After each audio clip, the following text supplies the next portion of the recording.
Just fraction of సెకండ్స్‌లో ఇలా ఇంట్లోనే రసం పౌడర్ తయారు చేసుకోగలిగినప్పుడు, బయట ఆ పౌడర్‌లో ఏం మిక్స్ అవుతాయో తెలీదు. అది ఎంతవరకు మనం ఇంట్లో వాళ్ళకి పెడితే హెల్తీయో తెలీదు.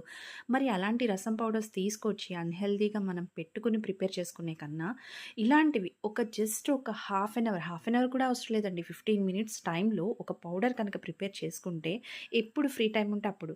సో, ఎంత కాలమైనా ఒక గ్లాస్ జార్‌లో స్టోర్ చేసుకుంటే చక్కగా హ్యాపీగా మంచి టేస్టీ రసం అయితే రెడీ అయిపోతుంది. సో, హెల్తీ వేలో మన హెల్త్ గురించి ఆలోచించాలనుకుంటే మాత్రం తప్పకుండా మనం ఇది ప్రిపేర్ చేసుకోవాల్సిందే. ఎటువంటి రసం పౌడర్స్ మనకి ఇంకా అవసరం లేదు మార్కెట్ నుంచి. ఈ విధంగా మీరు ధనియాలు, కొంచెం జీలకర్ర, కందిపప్పు, మినప్పప్పు, పెసరపప్పు, మెంతులు ఇంకా ఆవాలు అండ్ దాల్చిన చెక్క ఇవన్నీ కలిపి ఇలా మిక్స్ చేసి రసం పౌడర్ తయారు సో, మీరు ఏ వేలో ఇంట్లోనే రసం పౌడర్ ఈ విధంగా ఏమన్నా తయారు చేసుకుంటే నాతో కింద కామెంట్ సెక్షన్‌లో షేర్ చేసుకోండి. థ్యాంక్ యూ అండి.